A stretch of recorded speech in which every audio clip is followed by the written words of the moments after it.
Mummy आज तुम्ही नाश्त्यासाठी कोणती रेसिपी करणार? आज आपण नाश्त्यासाठी ज्वारीच्या पिठाची थालीपीठं बनवायची आहे आणि युट्यूब फॅमिलीला पण आपण दाखवू शकतो का माझ्या पद्धतीने जसं मी बनवते आहे. आवडलं असेल तर नक्की मला सांगा तुम्ही कमेंट्समध्ये. तर चला आपण थालीपीठं बनवूया ज्वारीच्या पिठाची. नमस्कार, मीनाक्षी किचनमध्ये तुमचे सर्वांचे स्वागत आहे.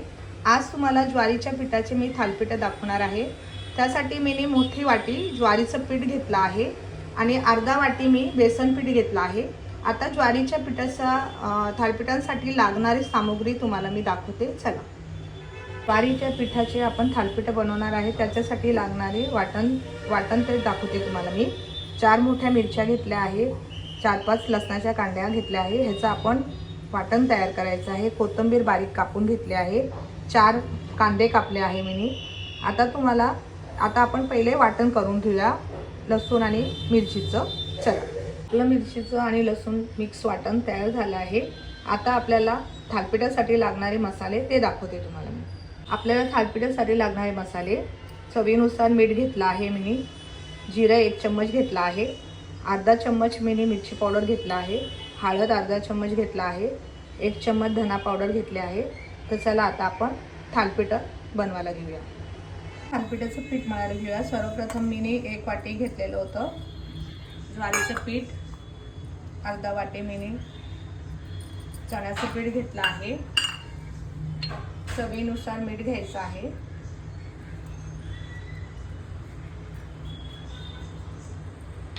हळद अर्धा चम्मच मिरची पावडर, 1 चम्मच धना पावडर, जिरं 1 चम्मच, मिरचीचं वाटण मी तुम्हाला दाखवलं होतं का मी मिरचीचं वाटणामध्ये किती मिरच्या लसूण घेतला आहे ते टाकते.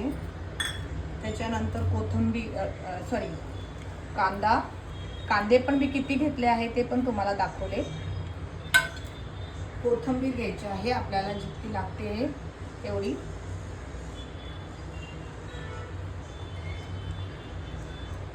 आणि आता ह्याच्यामध्ये आपण 2 चम्मच तेल घेतलं आहे, हे पण मी ह्याच्यामध्ये टाकलं आहे.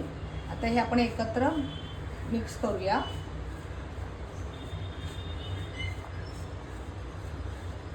आता आपलं पीठ सगळं एकत्र झालं आहे. आता आपण हे मळायला घेऊया. कोमट पाणी घेतलं आहे मी, जास्त गरम पण नाही घ्यायचं. आणि आता आपण हे एकत्र पीठ मळून घेऊया. बघा, अशा प्रकारे मी जास्त घट्ट पण नाही आणि जास्त पातळ पण नाही, मीडियम पद्धतीने मळलं आहे. आता आपण 10 मिनटं हे पीठ झाकून ठेवूया. आता आपण उघडून बघूया. 10 मिनटं झाले आहे. आता आपण थालीपीठ करायला घेऊया. गोळा घेते मी, बघू शकता तुम्ही मी किती गोळा घेतला आहे.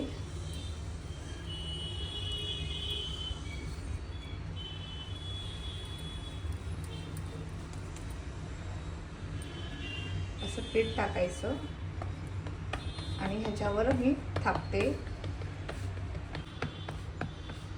अशा प्रकारे मी थालीपीठ थापून घेतलं आहे. आता आपण ह्याच्यामध्ये असे बिळं पाडायचे आहे, म्हणजे ह्याच्यामध्ये तेल सोडलं ना आपण का थालीपीठ चांगलं भाजलं जातं. आता मी हे टाकते आहे. गरम झालं आहे. आता आपण ह्याच्यामध्ये असं तेल सोडायचं.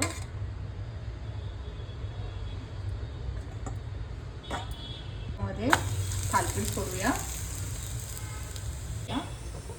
व्यवस्थित चारी बाजूने तेल टाकायचं, म्हणजे कसं आपल्याला ते भाजलं चांगलं जाणार.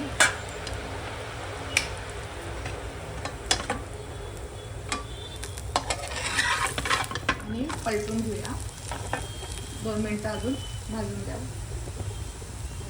आता आपलं हे दुसरं थालीपीठ आहे, हे पण आपण थापून घेऊया व्यवस्थित. बिळं पाडूया.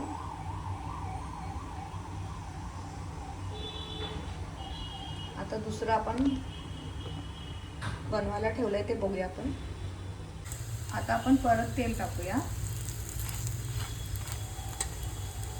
जितकं तेल टाकू ना तेवढं खूप सुंदर लागते थालीपीठ. आता एक साईडने आता परत भाजून घेऊया व्यवस्थित. आपण पलटूया, बघूया. बघू शकता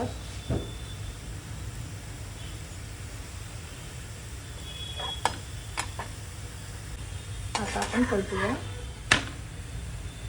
बघू शकता कसं झालं आहे थालीपीठ आपलं. आता हे काढून घेते मी आणि आता आपण दुसरं टाकून दुसरं थालीपीठ टाकलं आहे. आता ह्याला पण आपण तेल लावून घेऊया व्यवस्थित. ह्या बिळांमध्ये तेल टाकलं ना का ते छान आतमध्ये जातो थालीपीठाच्या.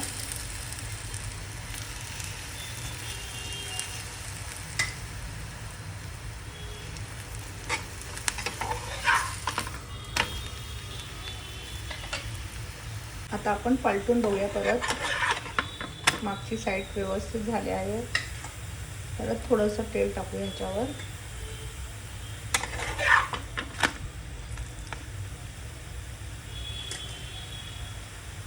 तर दुसरं थालीपीठ पण तयार झालं आहे. आता आपण हे काढून घेऊया.